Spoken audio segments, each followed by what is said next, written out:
From the Alex Trebek stage at Sony Picture Studios, this is Inside Jeopardy! Hello and welcome back to Inside Jeopardy, your exclusive and official podcast destination for all things happening in the world of Jeopardy! I'm Sarah Foss, and I am joined once again by Buzzy Cohen. Sarah, thanks for having me, and Jeopardy fans, thanks for having me. We're so happy to have you back. Well, you know, I have a little bit of a surprise for you, Sarah, because as you know, I am among the most online of the Jeopardy community, and last week, our friend Lily, One Eclectic Mom on Twitter, pointed out that the Tournament of Champions Day 1 is going to be on Halloween. This is correct. And she threw out a challenge for... I love this challenge. She threw out a challenge for the fans to dress up as their favorite Jeopardy champion. Now, I want to take it one step further. And you're here. This is an Inside Jeopardy exclusive. Sarah's looking at me with fear because she doesn't know what I'm about to do. I do not. I want everyone to dress up in their favorite Jeopardy-themed Halloween costume while they're watching that first night of the TOC. Post a picture, #DeathlyDouble. And a committee selected by me will choose who had the best Jeopardy-themed Halloween costume and get an exclusive, very special Jeopardy prize, one of a kind, a photograph of Ken Jennings signed by Buzzy Cohen. Wow. Very, very rare. Priceless. Now, obviously, you can dress up as a contestant. You know, some of your favorite contestants from this TOC, you could dress up as your favorite host or your favorite member of the Clue Crew, but get creative. Maybe you're, I think Michael might dress up as rock and roll Johnny Gilbert, right? Maybe a sexy Daily Double. Wow, the ideas are flowing. Okay, what do you got? What do you got, Sarah? Okay, so far what I have is, so back in the early Clue Crew days, we would actually dress up like famous characters. We would wear costumes. Oh my God. One of my favorites was I was full Marie Antoinette. So I'm thinking little throwback. Sarah Foss as Marie Antoinette. So I would dress up as Sarah Foss as Marie Antoinette. Exactly. That's like when you dress up as a dog wearing a bumblebee costume. It's like 2 layers. I love that. Yeah. I love that. I love a twist. Plus, if you have a Marie Antoinette costume, you can just do #DeathlyDouble, and you're all of a sudden Sarah Foss as Marie Antoinette. And then I can take it one step further, and I can be Buzzy Cohen in the salmon suit from the Tournament of Champions 2017. Yes. How about a dog, an Alex Trebek out there, maybe? Oh. Yeah? Woof, What do you woof. think? I don't know. There's a lot of stuff out there. I'm going to dress up as Mitch, the sound guy. It's a very Inside Jeopardy move. But a very loved member of the Jeopardy crew. So very loved member of the Jeopardy crew. I think that would be a popular choice. #DeathlyDouble. I want to hear it. And all your friends who aren't listening to Inside Jeopardy are going to miss out on the opportunity to win this amazing prize, a photograph of Ken Jennings signed by Buzzy Cohen. I love it. Today's wardrobe by Buzzy is what? California chic? We've got flip-flops and sunglasses in the podcast studio. I'm still wearing the suit and tie, but it is a heat advisory, and we got to take care of ourselves. And the sunglasses, I'm just trying to bring a vibe today, you know? We're into September. I do not want summer to end, and I'm just trying to, you know, endless summer over here in Inside Jeopardy. Well, I am feeling it. Looking ahead to today's episode, a few months back, I had the chance to speak with our iconic Jeopardy announcer, Johnny Gilbert. He reflected on his career highlights, his early days as a singer, his time spent traveling and performing in the U.S. Army, and some of the many shows he worked on before becoming our legendary voice of Jeopardy. So we're going to share that interview a little later in today's episode. But before we do, as always, we've got your game recaps. What a great week of shows this was. We had 4 Mateo Roach games. I'm a huge fan, and that Monday show shows exactly why they are such a strong player. In the lead, going into final, without hitting a daily double. That is not easy to do. And Katie hit a big daily double, $7,000. So she made it close, but Matea pulled off the victory in that game. Ken even joked to Matea, you know, first off, you paid off student debt. 8 wins later, well, maybe you've paid off grad school. Yeah. And speaking of incredible games, Tuesday was just as close. Michael Davies exclaimed after this show, "One of the best shows we've produced this season." Great Michael Peterson Davies impersonation. I try. Love a BA in botany. How about that chicken or the egg category? Mateo rang in and said, "What is the egg McMuffin?" Yeah. And then we got the correct response, which was the chicken nugget. And then Ken made the great joke. In this case, the chicken did come before the egg. Was it a great joke? It was a joke. I don't know if it was a great joke. I love a Ken joke. I laughed out loud. I also, for what it's worth, my guess in that moment, Egg McMuffin. I was right there with Matea. It's a generational thing. That final was incredibly close. Ben bet it all and matched Matea's score, and Matea had to come up with the correct response. Yeah, they didn't play for a tie. Matea bet $1 to ensure that if they were correct, Matea would be the champion. And onward and upward, Matea went. Wednesday game, we get to see one of our second chancers, Renee Russell. This was another incredibly close and stressful game for Matea. Yeah, back-to-back stressful games. I loved in this game that, Matea had won enough that Ken started making comparisons. Are they Schneider-esque or Amodiovian? And Matea ended the Jeopardy round with a big lead, but Renee fought back. And what happens in these kinds of games where you have a very strong opponent, that's when you get the high scores because you have to put up big numbers. And this ended up being Matea's single game highest winnings with $42,001. Yes, what a game. Moving on to Thursday, another great game for Matea, now at, a mere $460,000 in change, 19-day winnings. They're coming in strong for game 20. This was a great game to cap off our Matea rerun because you see what a dominant player Matea can be and how good Matea is at Final Jeopardy. And that is so important. Yeah, Matea, the only one to get final correct at this point, tying Julia Collins as a 20-game winner and 5th overall in our consecutive games won. This is where Matea went into the top 5 of the leaderboard of legends. Sic semper tyrannis. And on Friday, we finally get to meet our good friend Ryan Long. Yeah, coming in, he's now a 5-day champion in this game. This was his game 6, but at the end of game 5, probably one of my favorite moments of the season, where he pulled out the necklace that his 8-year-old son had made for him. And he said, I didn't want to bring it out any sooner because I didn't want my son to think that the necklace didn't bring me good luck. But boy, it sure did. Interesting to have watched these two players back to back because you see very different styles of play. Ryan, very low key, a lot, just kind of in the game. Matea, much more expressive. Different strokes for different folks, but it's going to be fun to see how everyone interacts in this TOC. And I have to say, loved this Final Jeopardy because Lake Baikal is on my bucket list of places I would love to see in my life. And I'm sure you've been there because Clue Crew's been everywhere. You know what? It's one spot we didn't make it to. Are we doing an Inside Jeopardy field trip? I would love that.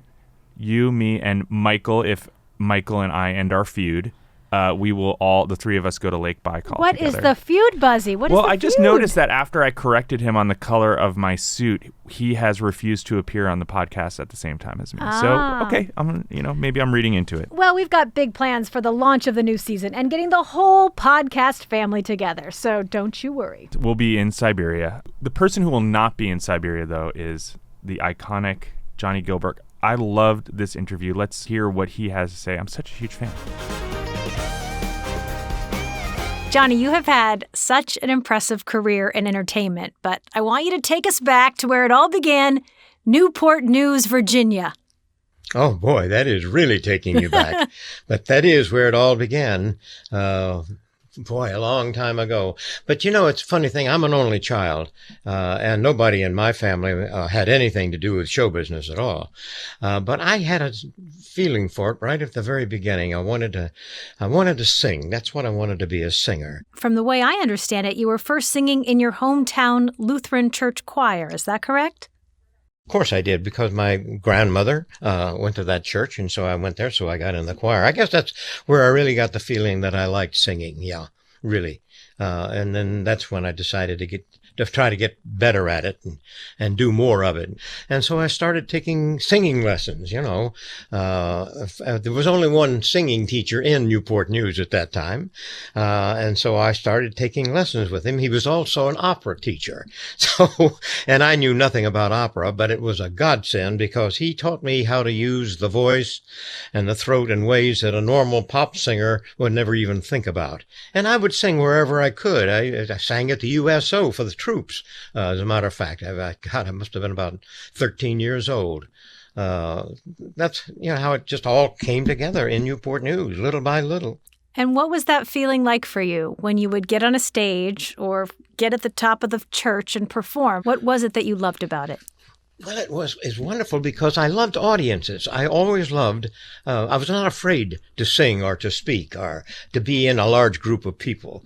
That seemed to come natural to me for some reason or other, and I was really drawn to it. And I really didn't think much about the talking part of it at the time because singing was really on my mind, but it really was all a part of it. I would get up in front of audiences and talk and without any fear or nervousness at all. And how old were you when you started working with that opera singer? Oh, golly, let's see. I was probably around 14. And I worked with him for, I guess 2 years. He worked with me off and on. But that's really where the whole thing started, And it's so interesting that type of training, like you said, was so different than someone would be trained as a pop star, and that level that you were trained in really helped in all your areas of your career. It really did. He taught me how to use the voice, how to vocalize, how to reach notes that normally I wouldn't really be thinking about being able to do, because it's opera. He was an opera teacher, so he wanted that to come out of all of his students, and he really pulled it out of me because opera, I knew nothing about opera. So you're in high school and you decide you want a career. You want to be a singer. You want to be in a band. I, found this little group of band people, and he said, okay, yeah, we need a singer. We can use a singer. So, I said, wonderful. Let me do that. So money was not an object at that point because they were poor and so was I. But it gave me the experience that I needed to say, let's go on in my mind, I want to do more. But I sang with them, and we just sang around, worked around the Newport News, Hampton area, on whatever gigs they would get, and that got me started for it. And I liked that. That was kind of fun. So then I kind of decided I would go a little bit further. And I read in a newspaper that a big band, I wanted to sing with a big band. Big band was auditioning for singers, happened to be in Jacksonville, Florida. But I got on a bus and rode all the way to Jacksonville, Florida to audition for that band. And when I got there, they were gone. The item in the newspaper was off on its dates. The band had already been there and had moved on somewhere else. So I was stuck in Jacksonville, Florida with no band to audition for. But I found out that there was an agent there, a fellow by the name of Sam Four. I still remember his name. And I went to him and I told him my story, and I told him that I wanted to sing and could he help me in any way. So he said, yes, I think I can. I have a nightclub on the outskirts of town, and I need an MC and singer for the show. Well, I didn't even know what MC was. He had explained to me that it was a master of ceremonies. And so he taught me. He literally trained me. And we had a 6-piece band there, so I got to where I was singing with the band again, and I'd done that before.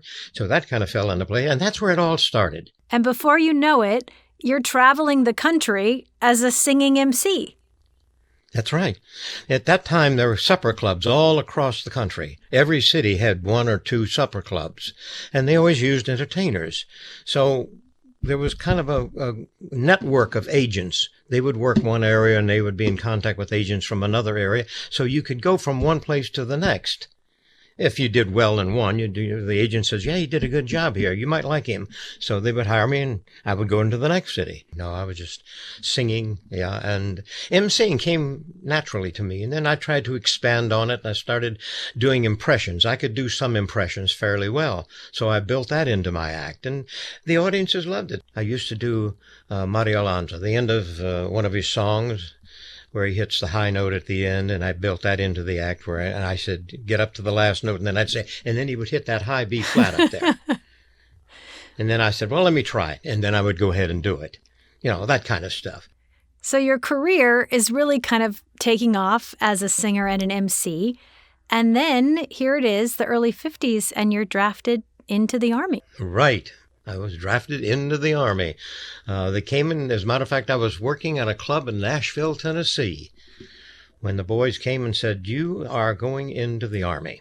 You had to sign up for it when you were 18. But once you did that, you didn't think that much more about it. And it wasn't a big deal. So I was working in a good club, too. I really liked where I was, and they had big signs out in front of Johnny Gilbert here, that kind of a thing. So I was in my little heaven, But so when they told me that I was being drafted, that was a shock. And it became more of a shock as I got out of my nightclub world and our dinner club world and into the world of carrying a gun and digging around in trenches, and they take your name away and give you a number. And that becomes your name and everything. US 53097-003. You never forget it. Did you head straight into basic training then? Yeah, right into basic training in Baltimore, outside of Baltimore, Maryland. And while I was in training, they were wanting to put some shows together, and I told them that I was a singer, an MC. So they put me in, they built a show with me and other entertainers that were also drafted, and we did USO shows while I was doing basic training. As a matter of fact, that's how I got there, because my captain during basic training loved the shows that we did. He thought I did a good job. He said, John, I think you should be in the entertainment area. Let me see if I can arrange that. So he did. He arranged an appointment for me, and I went from there to Washington, D.C., to the Pentagon to talk to a major. Told him my captain had sent me there to see him, what I did, and so forth. And he arranged for me to go to the entertainment school in Indianapolis, Indiana. And I was there for 8 weeks. And then I was due, like everybody else, to be shipped out. But because I was in the entertainment unit, when I was shipped out, the Korean War was going on then. But we also had people in Germany, so they shipped me to Germany, which was another lucky break. And I was there, I guess, about 4 weeks when they called me up and they said, we're doing this show and we're getting entertainers together to do it. And we're having different people come from all the different branches of the service and audition for different parts. And I didn't know the writers at that time. There was 2 writers. One wrote lyrics and the other wrote the book and the music, rather. And I met them and talked with them, and they said they wanted me to try out for the lead in it, which was a shock to me, and I still didn't know how big it was. Well, it ended up, we had about 20-some people in this cast altogether. It was the story of Marco Polo. The story of Marco Polo. We traveled, and we performed mainly in theaters, wherever the theaters were in the different towns and so forth, and then on bases, Army bases, Navy bases, wherever they were located around in Germany. So obviously the Army and Navy bases were all extremely enthusiastic. They were all GIs, and any kind of entertainment they were happy about. And it was a good show. We had good music in it. The writers did a good job of creating the show. And then we would perform for the German audiences. And while a lot of them weren't sure what the language meant or anything like that, they liked the music. So it was well received. And that's why it lasted as long as it did. It must have been so rewarding, though, to be a part of something positive. Well, that's what a lot of the Army brass and Navy brass came to the show. Different generals and people like that. And they would come backstage after the show and tell us how much they enjoyed it. But more than that, what a good thing it was for us to have this show traveling around Europe. So we knew that the people really liked it because it was an happy musical, it was all music. And it was a happy show with a happy ending, and everything was all built that way. And it was received that way. So yes, I think it did probably lift a lot of spirits. Wow. So you go from Nashville, Tennessee, singing and emceeing, and months later, you're in Germany and you're starring in a traveling performance for the service. So all of a sudden, this horrible thoughts of being on the front line with a gun never entered my mind. As a matter of fact, they give you an interesting side point. You know, when you go into the service, at that point anyway, they issue you a gun. You have a rifle. And that's your rifle. Wherever you go, you have that rifle is with you. And when I got into the entertainment thing, I had turned in my rifle. You know, gave it to them. I didn't turn it. I gave it to them because I didn't carry it around with me. I never thought any more about it until it was time for me to come back from Germany. And I was told then that I had produced the rifle. And I had no idea. This was a year and a half later. I finally was able to track it down through my base camp, and it was in a storage area in Munich, Germany. And I got the rifle back. I tell you, when I look back on this, the good Lord was sitting on my shoulder, somebody was, to get me through all of that. So how did your time in the service then end up coming to a close? Well, I was up, you have 2 years, and when you're up for 2 years, you can re-up on your own, or you can leave the service. And at that point, Xanadu had been running for quite some time, and it was ending. And so there was no reason for me to stay in the service because I wanted to get back into civilian life. I wanted to get back into clubs and to performing, singing on my own, as I had done before, because I had been a success at it in my own status, at any rate. So I was looking for that and looking forward to it. So I went back into entertaining again, or entertained all around, including New Orleans. And WDSU is a station in New Orleans, and I got booked on that as a singer. And I loved that. I thought that was sensational. You like television. Oh, my God, did I like it. I saw what it could do, how far it could reach. It was like a magic thing. The whole thing was like a miracle. So at this point, you're ready for the big city. You decide, I'm going to head to New York City. You find an agent, you get signed with William Morris Agency, and you receive your first job on national television. Tell me about that. Yep. They sent me up to be interviewed, audition really, interviewed for the job of a show that was going to replace one of the hit shows on NBC. And this was just a 13-week daytime replacement. It's what, not a daytime, nighttime replacement. That's what it was going to be. And the show was called Music Bingo. And they were looking for somebody that could both sing and host the show. And I won the audition. I won the interview. I was selected. The show was only on for 13 weeks on NBC. And then the other show, and I can't remember what it was that we'd replaced, comes back on for the fall and through the season. But in the meantime, Bud Grant, who was a VP at ABC, saw the show on the air, knew that it was only going to be on for a long time, and ABC was getting ready to set up a daytime network. They only had prime time, but they wanted to set up a daytime setup, shows during the day. And one of them was a show that, one of them was a half-hour game show that they wanted. And they liked Music Bingo. So they went to the producer of the program, a fellow by the name of Harry Salter, and told him that they would be interested in it for daytime.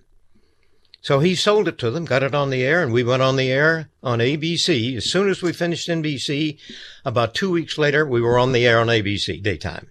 Who would have thought there would be a show that would combine singing and hosting? Music Bingo, there couldn't have been a better job for you. Absolutely. I can't tell you, it's almost amazing, just almost amazing. I loved the show, and people would, the contestant would come on stage, and we'd play parts of a song. It was really a takeoff on Name That Tune. Harry just made a daytime version of it, called it Music Bingo, is what he did. And the first one that hit their button, if they could name the tune, they would get B-I-N-G-O or pick out a letter to put on the board. The first one that got bingo won. Just as simple as that. And people at home liked it, so they did a home game. At the end of the show, we did a home game for the folks just at home. And that got a tremendous response. So it was, it couldn't have been better for me, really. And the irony of it all is that my wife's mother used to play the home game of bingo. Is that weird? Long before she knew her daughter was going to be married to Johnny Gilbert himself. She was still in Tennessee, and I was in New York doing this show. Had no idea. But ironic, I guess. I don't know. Yeah. And because of Music Bingo, your music and your albums, your music became popular. You actually were releasing and recording albums and singles, right? Yeah, cut two different albums based on Music Bingo. And they did quite well. I mean, not smash hits, but they did quite well from the viewer's standpoint. So that kind of solidified me as a host singer, I guess, down the line. What brought Music Bingo to an end? It all was going so well. Oh, there were so many different things that were popular at that time. But back in those days, they had a big scandal, a $64,000 question. They found out, the word leaked out, that if producers liked a contestant on the game, they would give them some of the answers to keep them on the game because they were liked by the audience. Because these shows were live, and they'd get feedback from the audiences. And so they'd keep the contestant on a little bit longer by giving them some of the answers. Well, that's obviously a no-no. So when that came out, the FCC went through the ceiling, and they pulled every game show on the network off the air. Name That Tune, my show, Music Bingo, 21. There were 2 or 3 other shows that were connected in one way or another, that they weren't proven that anybody was doing anything wrong. But because of this scandal, they want to take them all off. So they canceled all the shows. But never fear, Johnny's chapter is just beginning. He gets a movie role in 1961. You're in Gidget Goes Hawaiian. Now you're doing movies, Johnny. Would you believe that? As a nightclub MC in one of the scenes. And if you watch the movie, you'll see me in it. My manager in New York, I had another manager at that time, and he had 2 other managers that worked with him. One worked in Chicago and the other one worked in L.A. And so the manager in New York, Sam, said to our manager in Hollywood, do you think Johnny might work on one of the movies or something? Is that possible? So they brought me out to California to see if maybe I could get into the movies. They would have me audition for different things. Well, movies were not for me. The only thing I got was that one particular little role. But that's okay. It introduced me to California, and I fell in love with California. And I knew that I wanted to be here. Now, when was it that you hosted the Johnny Gilbert Show in Ohio? Okay. I did the Johnny Gilbert Show when I was in New York doing various shows. And then my manager came to me and he said, Johnny, they're looking for a host of a daytime show like the Mike Douglas Show, a variety show, live every day, 5 days a week, the Johnny Gilbert Show.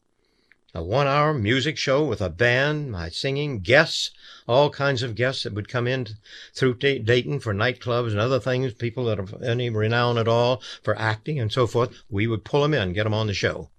I was running my own show. I had my own staff and offices and so forth. It was a whole different ballgame. And it was hard work. It really was. That's not an easy thing to do. and you got to make all of the stations happy with what you're doing. And we did it. And we are up for renewal at the end of 2 years. But I was tired. I was really tired. The show was doing well. They were ready to renew the show. But I've been talking to my manager, and I told him, I said, this isn't going into syndication. And, oh, by the way, the 5 stations that they had, they sold 2 of them. Oh, no. So the syndication thing went out the window. So now here I am with a successful show in Dayton, Ohio. It ain't going anywhere but Dayton, Ohio. And I told my manager, I said, geez, I just don't want to do this. And I really don't. I mean, I'll have to if I don't have another job. He says, well, there's a show called Celebrity Fast Draw, a game show that's being put together by a company here in New York. And I think I may get you on as the host of the show if you'd like to do that. So were game shows kind of coming back at that point, kind of Yes. having a resurgence? Yes, and this was all, now syndication was such a big thing, and they wanted to do this for syndication. So it would work or it wouldn't work. But it was a pretty good company, so they had a good chance at it. So rather than renew my show in Dayton, Ohio, I said, thank you, folks. Been fun. I didn't get into syndication. I'm going to go back to New York and see if I can get into syndication with the show. And that's what I did. I left, took my family, went back to New York City, and we did a pilot for the show. And they got enough stations bought that they put it into production. What would happen is they stood behind a board of plate glass on each side, celebrities would, with me in the middle.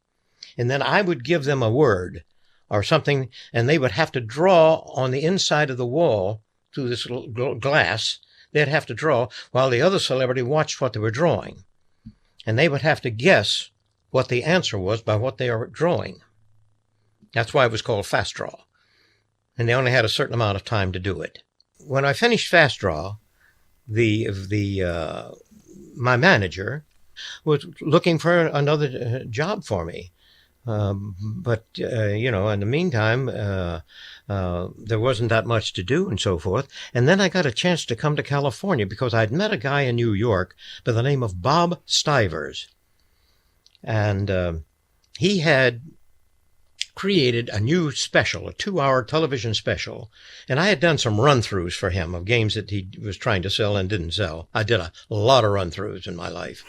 And he called me and he said, John, I'm going to do this show. We're doing it in California. It's called People's Choice Awards. And I'd like for you to come out and host it and announce it. And I did. I came out and did that show. Had no idea what it'd be. It still goes on. It still goes even today.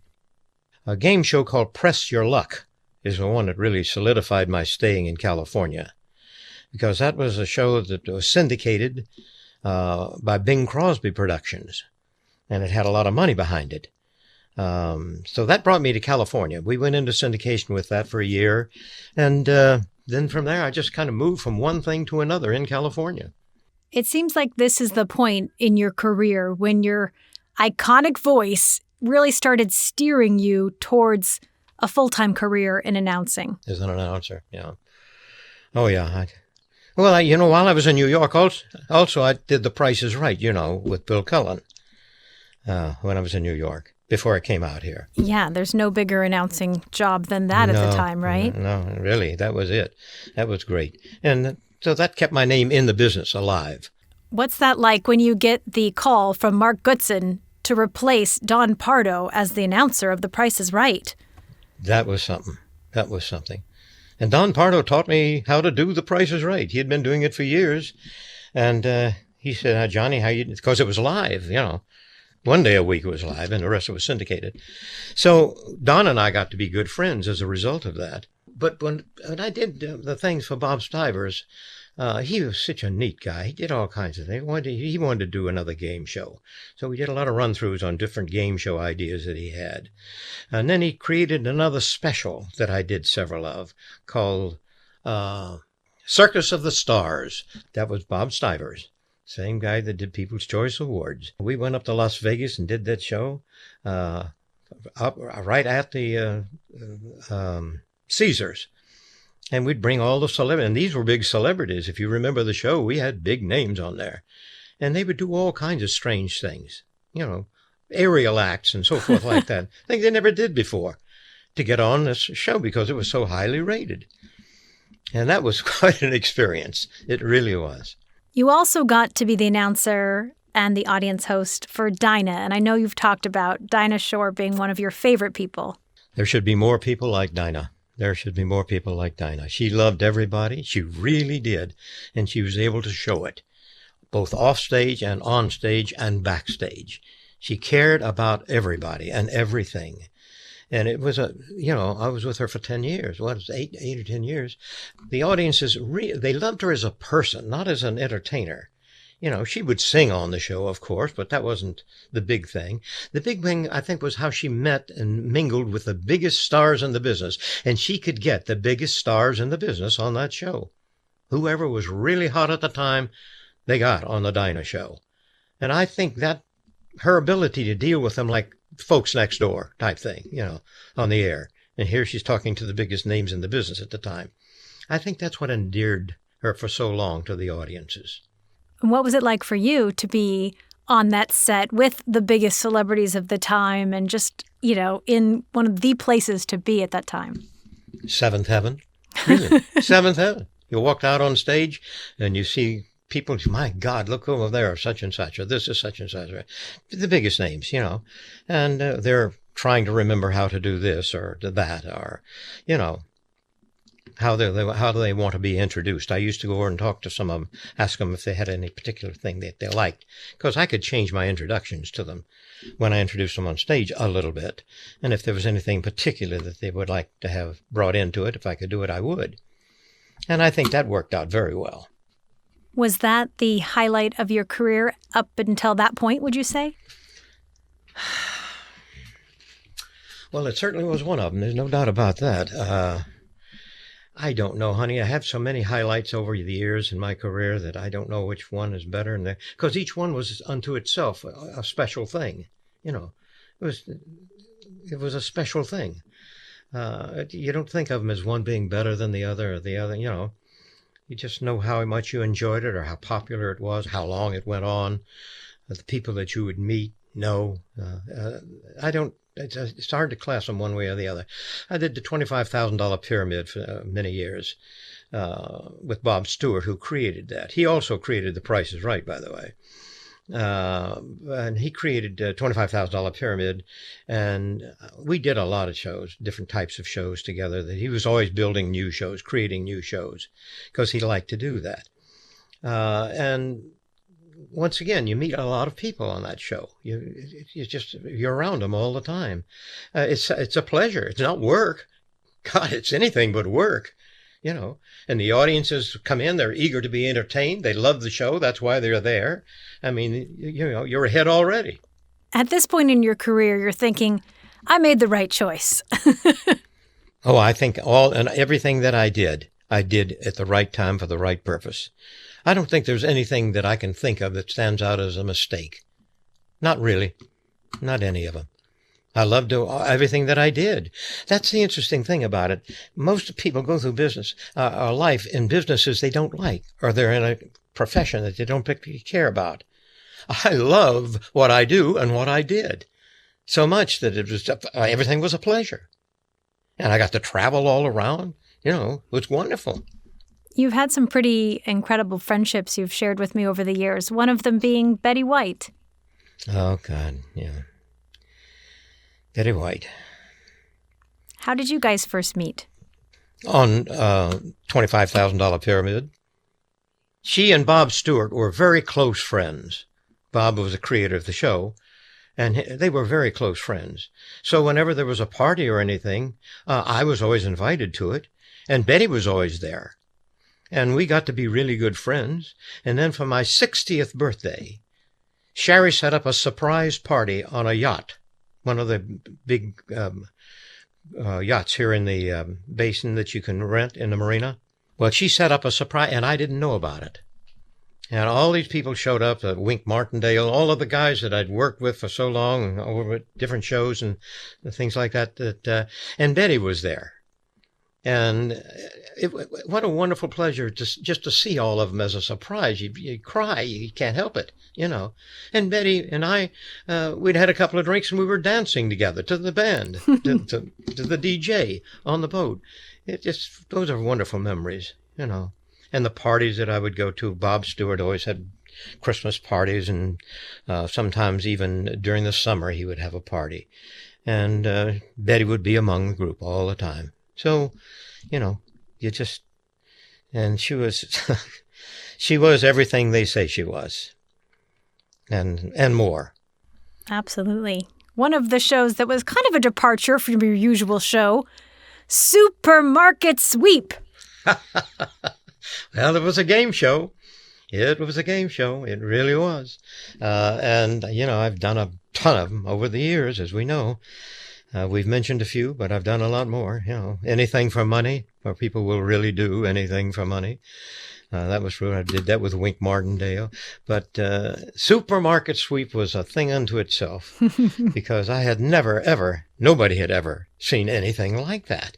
That's never saw anything like that in your life.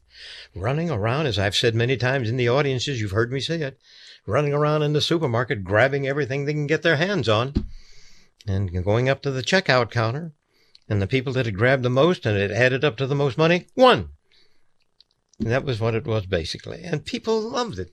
I mean, you've announced for award shows, game shows, cartoons, sitcoms, theme park attractions, you name it. We've heard your voice somewhere. Somewhere, yeah. And probably will for many years on. After I'm gone, you'll still hear my voice. Because they're on shows, and as long as there's syndication, they'll get them out and run them again. You know, for a person who's had a career that has had so many different twists and turns and so many things you've been a part of, I have to think that the biggest chapter certainly lands at Jeopardy! And that call you received back in 1984 to be a part of what would become such an iconic role for you. Who had any idea? We had no idea. Alex signed for 13 weeks, and in order to do it, he signed on as a producer as well as the host. He would do both jobs. Merv wanted it that way. And Merv hired me because we had met him before in various ways. And so when it started up,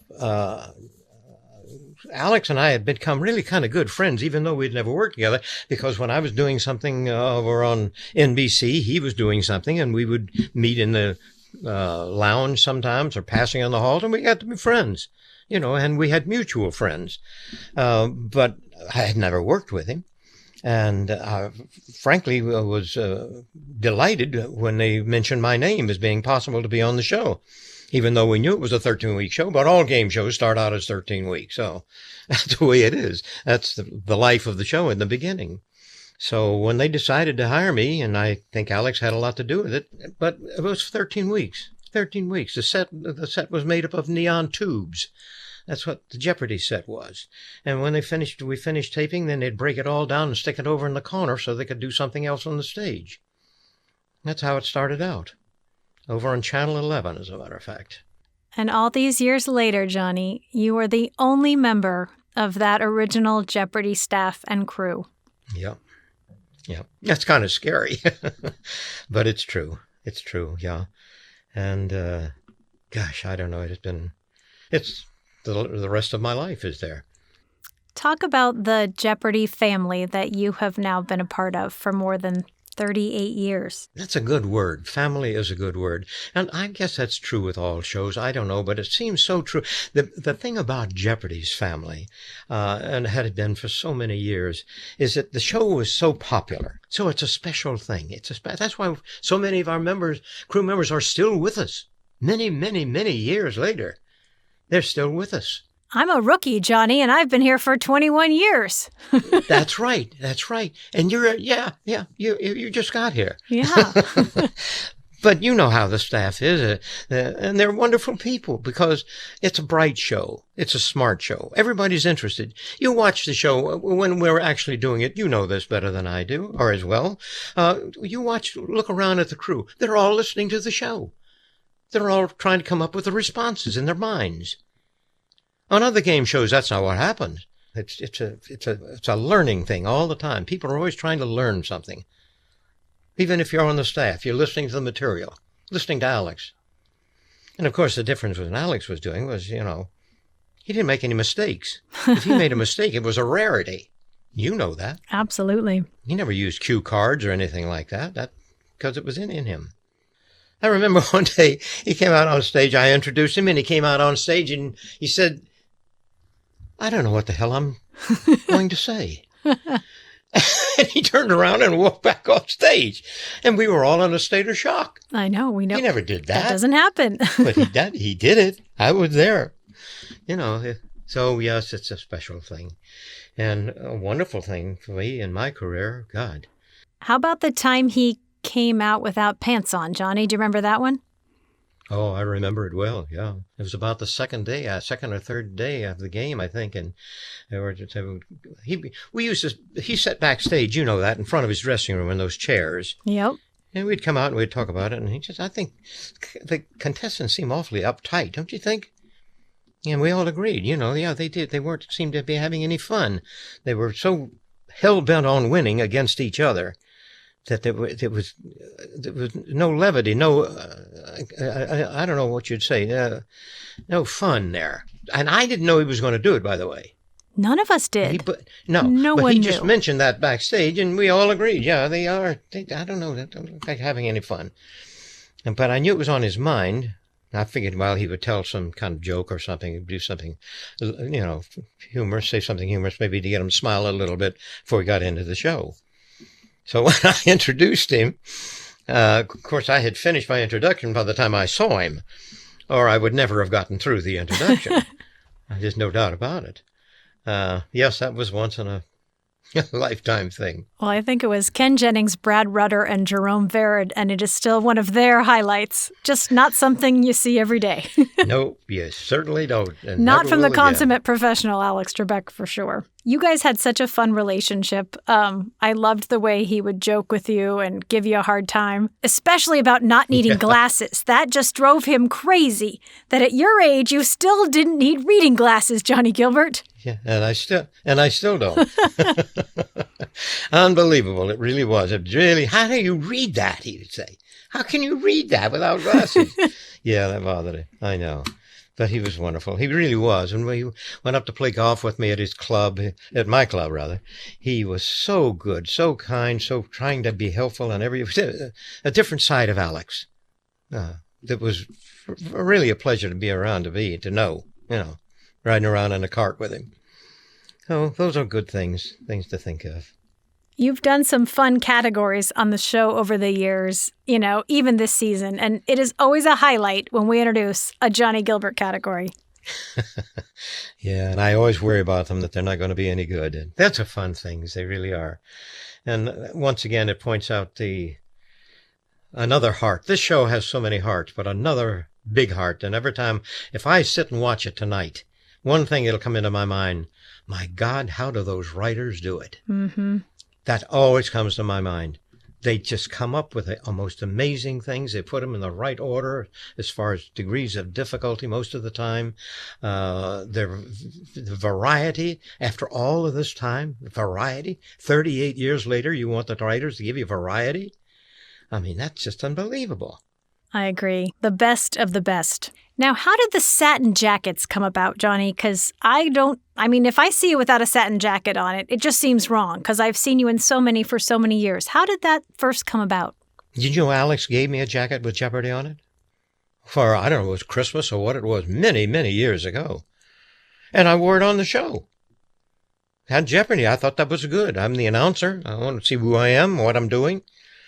And everybody loved it. They said, God, that's great. Where'd you get that jacket? Everybody wanted to buy a jacket. Where'd you get that jacket? Where can you buy one of those? So then I had a bunch of them made up, different colors and different things over the years. Well, I never knew. See, I'm learning things today too, Johnny.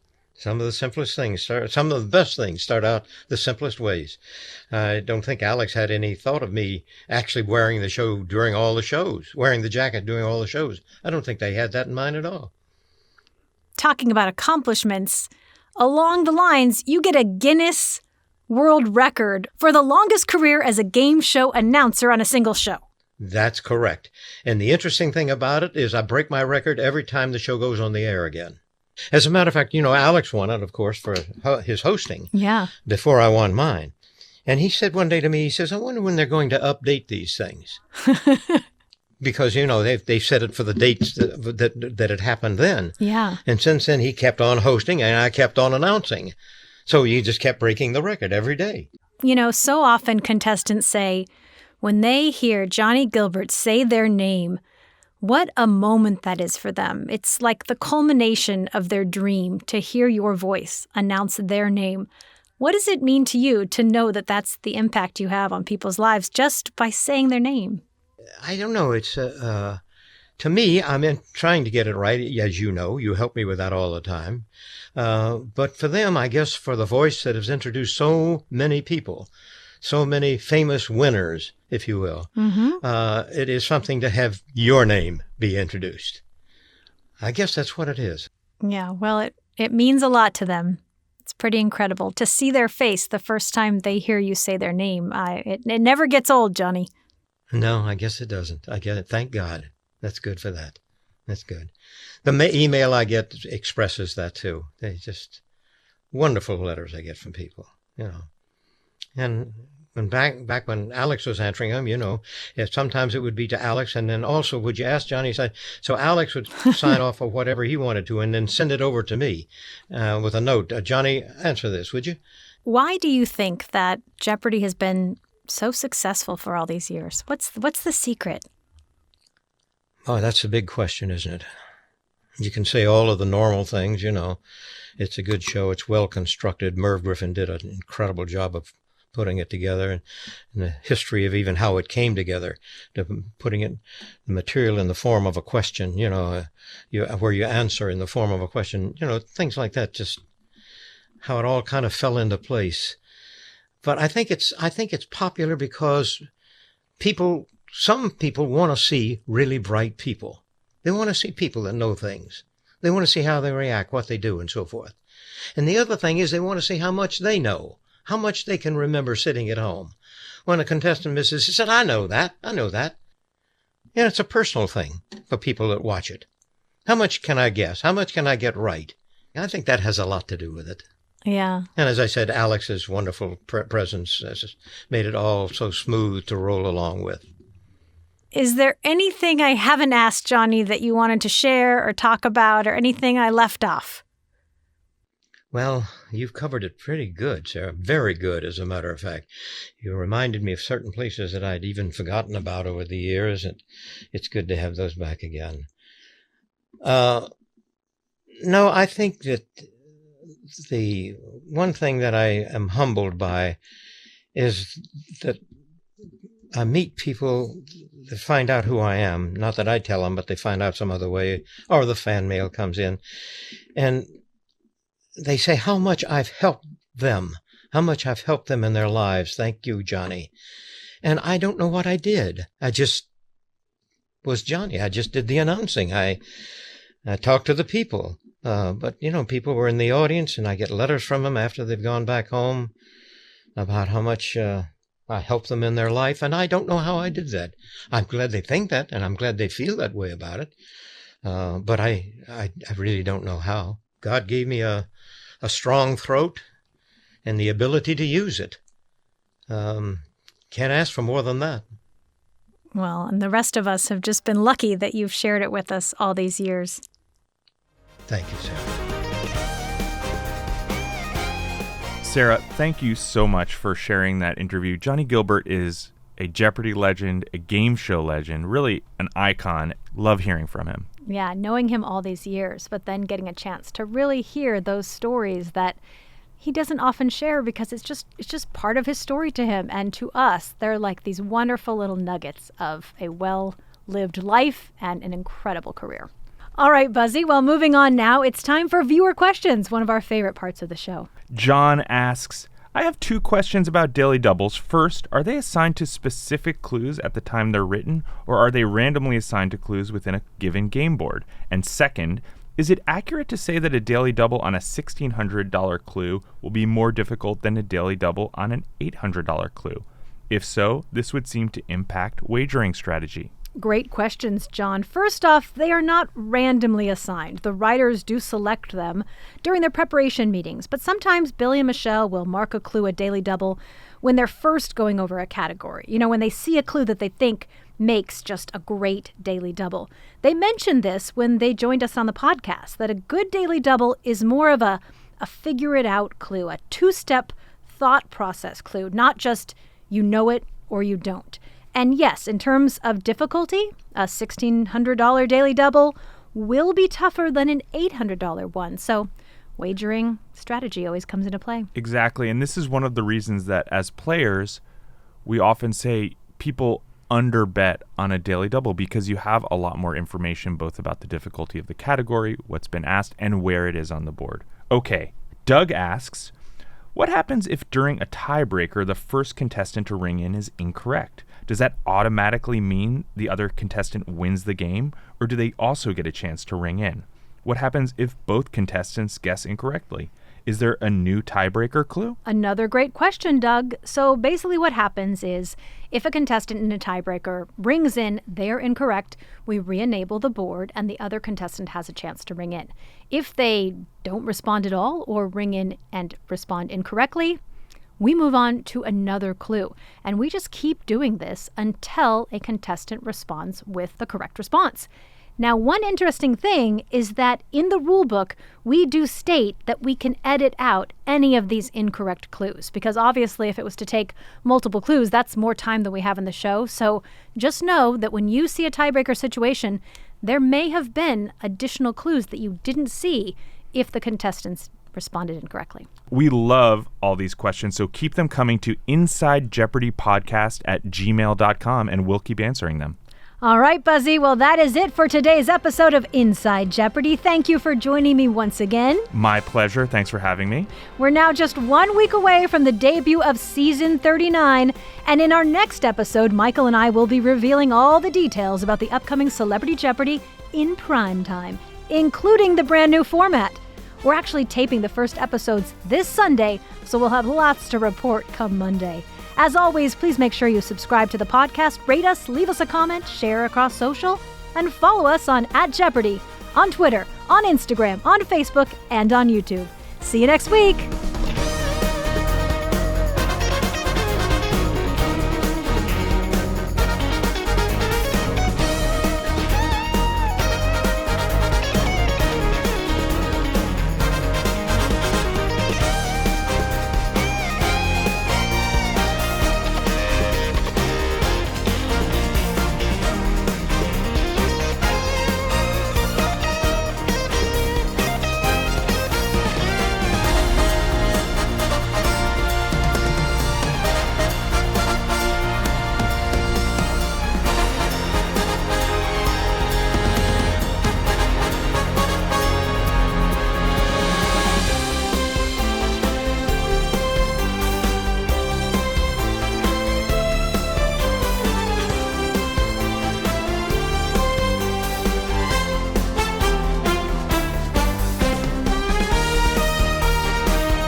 Looking for more fun Jeopardy videos?